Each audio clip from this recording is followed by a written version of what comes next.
پاکستان کے اندر کافی عرصے کے بعد جو ہے ایک یہ سلسلہ رک گیا تھا کلنگ کا، یا سی پیک کے حوالے سے جو چائنیز کو اٹھا لیا جاتا تھا یا ان کو قتل کر دیا جاتا تھا.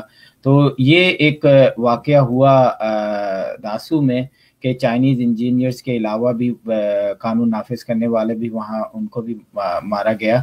تو آپ کیا سمجھتے ہیں؟ سب سے پہلے تو اگر آپ کو اس کی تفصیلات کا علم ہے تو وہ بتا دیں، اور لیکن اس کا جو پوری دنیا میں ایک اثر ہوگا وہ کیا ہو سکتا ہے؟ جی دیکھیں، اس واقعے کی جو تفصیلات ہیں وہ ابتدائی تفصیلات تو یہی آئی تھیں. بابر اعوان صاحب نے اسمبلی میں بیان دیا اور انہوں نے کہا کہ یہ ایک بزدلانہ حملہ ہے اور اس کے ذمہ داروں کو ہم کٹہرے میں لے کر آئیں گے، کارروائی کریں گے. چائنیز ایمبیسی نے اور چائنیز فارن منسٹری نے بھی اس کو حملہ قرار دیا تھا اور کہا تھا کہ یہ بام اٹیک ہے. لیکن شاید پھر یہ فیصلہ ہوا پاکستانی حکومت کی طرف سے کہ نہیں، اس کو تھوڑا سا ڈاؤن پلے کیا جائے. اس لیے جو سٹیٹمنٹ بعد میں جاری کی پاکستان کی فارن منسٹری نے، انہوں نے اس میں اس کو کہا کہ یہ جی شاید لینڈ سلائڈنگ ہو گئی تھی یا کوئی میل فنکشن کر گئی تھی بس، اور بس جو ہے وہ کھائی میں جا گری تھی. اب سوال یہ ہے کہ اگر 30 لوگ بس میں موجود تھے اور وہ کھائی میں جا گری تو پھر 12 جو ہیں وہ ہلاک ہو گئے، باقی لوگوں کا کیا ہوا؟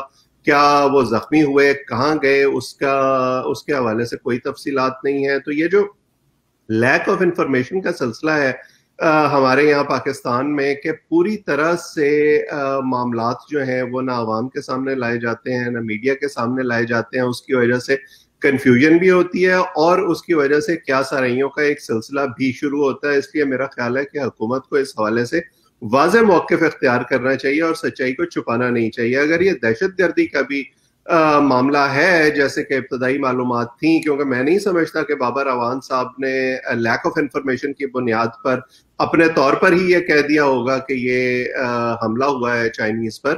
تو ہم دیکھ رہے ہیں پچھلے کچھ عرصے میں کوئٹہ میں، پشاور میں، ملک کے دوسرے حصوں میں ایک دہشت گردی کی نئی لہر آئی ہے، اور اس کا تعلق اگر ہمارے سیکیورٹی ادارے سی پیک سے جوڑتے ہیں تو مجھے کوئی شبہ نہیں ہے ان کی بات ماننے میں.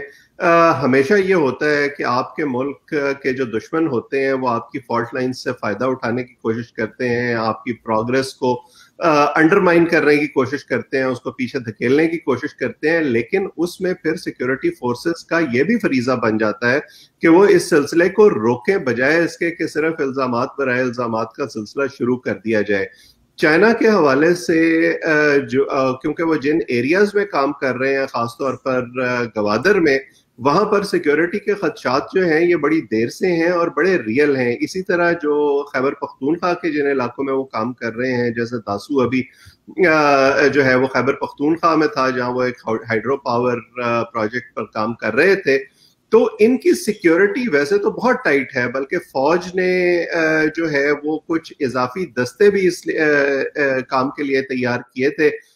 میں ذاتی طور پر جانتا ہوں کہ وہ سیکیورٹی پرووائڈ کریں گے چائنیز کو جہاں جہاں وہ پاکستان میں کام کر رہے ہیں.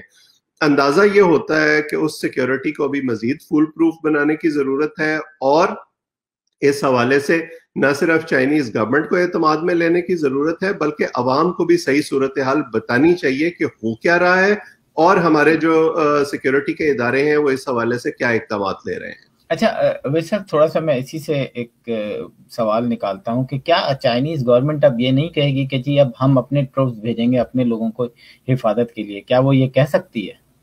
نہیں، میرا نہیں خیال ہے کہ صورتحال یہاں تک جائے گی. اسی لیے میں نے کہا کہ پاکستانی حکومت کو چائنیز حکومت کو بھی اعتماد میں لینے کی ضرورت ہے، کیونکہ چائنیز اگر پاکستان میں موجود ہیں اور وہ ان ایریاز میں کام کر رہے ہیں تو میں سمجھتا ہوں کہ وہ ریکگنائز کرتے ہیں اس تھریٹ کو اور اس خطرے کو جو پاکستان کے دشمنوں کی وجہ سے ان علاقوں میں موجود ہے.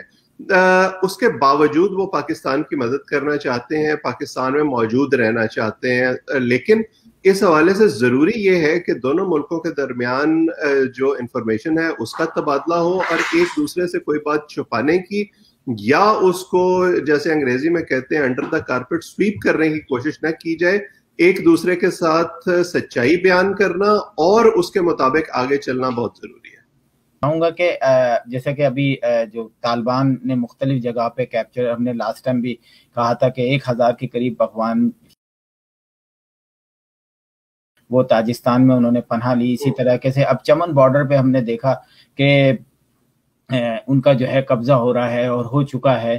تو آپ اس کو کس طریقے سے دیکھتے ہیں کہ جو ان کا ودرول ہے وہ کیا اینڈ نکل سکتا ہے اس کا؟ دیکھیں، بظاہر تو چیزیں اسی طرف جا رہی ہیں جو لوگ اینٹیسپیٹ کر رہے تھے کہ جب امریکہ اور اتحادی فوجیں افغانستان سے نکلیں گی تو انفراسٹرکچر بھی کلیپس کرے گا، جو سیکیورٹی کا ایک پورا سسٹم وہاں کھڑا کیا گیا تھا وہ بھی کلیپس کرے گا، اور جو طالبان ہیں افغانستان میں وہ ٹیک اوور کر لیں گے. تو بظاہر تو چیزیں اسی طرف جا رہی ہیں. انڈیپینڈنٹ رپورٹنگ جو ہے وہ بہت کم ہے افغانستان کے اندر سے اس وقت، لیکن زیادہ تر جو خبریں ہیں وہ ان کلیمز پر مشتمل ہیں جو طالبان اس وقت کر رہے ہیں. لیکن کوئی ایسی اس وقت انڈیکیشن نظر نہیں آتی کہ ان کلیمز کو چیلنج کیا جا سکے. اب جیسے جو اسپن بولدک میں چمن بارڈر کی افغان سائڈ پر جو انہوں نے چوکی پر قبضہ کیا ہے، اس میں بھی جو پاکستانی صحافی ہیں جو موجود ہیں اس ایریا میں، انہوں نے جو رپورٹنگ کی ہے ان کے مطابق یہی لگتا ہے کہ یہ درست ہے. اب جو اس کو ان کی فتوحات کہہ لیجئے، اس کا سلسلہ جاری ہے افغانستان میں، اس کا جو آفٹر شاکس ہیں یا جو فال آؤٹ ہے وہ سب سے زیادہ ان گروپس پر پڑنے کا امکان ہے جو طالبان کے مخالف رہے ہیں اس 20 سال کے عرصے میں، یا ان کی پالیسیوں سے اتفاق نہیں کرتے، یا ان کے سامنے سرنڈر نہیں کرنا چاہتے جس طرح سے وہ ڈیمانڈ کر رہے ہیں. اور اسی کی طرف اشارہ کیا ہے سابق صدر جارج بش نے اپنی گفتگو میں غیر ملکی نشریاتی ادارے سے. انہوں نے یہ کہا ہے کہ اس وقت فوجوں کا افغانستان سے باہر نکلنا شاید ایک غلطی ہے، کیونکہ اس کی وجہ سے جو ہیومن رائٹس کی کنڈیشن ہے افغانستان میں وہ مزید خراب ہوگی. خاص طور پر خواتین جو ہیں افغانستان میں وہ کافی اس وقت خوف زدہ ہیں کہ کیا ان کے لیے وہی حالات واپس آ جائیں گے جو 20 سال پہلے تھے.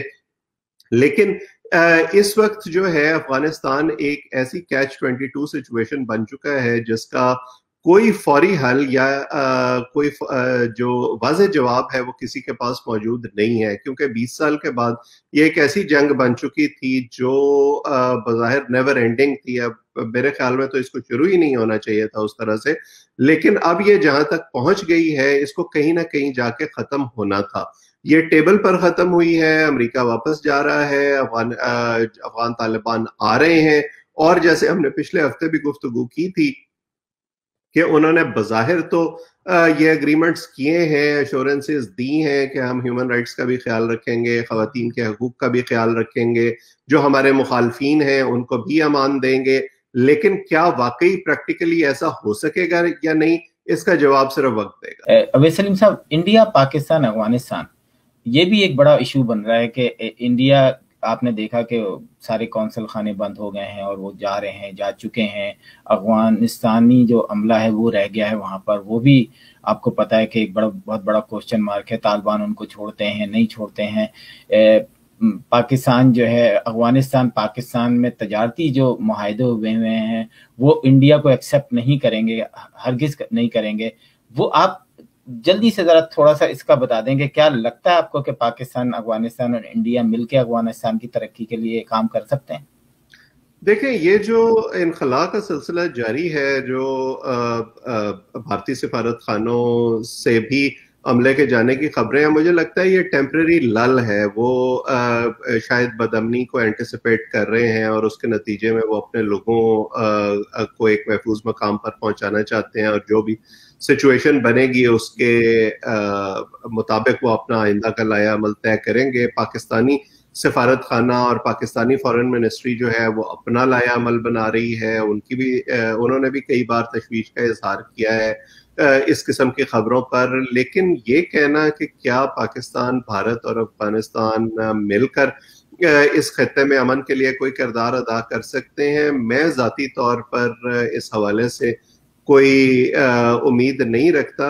اگر ایسا ہو جائے تو بہت اچھی بات ہوگی, لیکن اس کے لیے اگر کوئی پلیئر کردار ادا کر سکتا ہے تو وہ چائنا ہوگا, کیونکہ اس وقت ہم نے دیکھا ہے کہ پاکستان اور بھارت 70 سال گزرنے کے باوجود اپنے ذاتی مسائل جو ہیں ان دونوں ملکوں کے, ان پر قابو نہیں پا سکے ہیں, ان سے آگے نہیں بڑھ پائے ہیں, جس کی وجہ سے دونوں ملکوں کو میں نہ صرف سیاحت نہیں بڑھ سکی, جو اکنامک پوٹینشیل تھا پوری طرح سے یہ ٹیپ نہیں کر پائے. تو دو طرفہ معاملات سے آگے بڑھ کر یہ ایک تیسرے ملک میں امن کے لیے کوششیں کریں گے.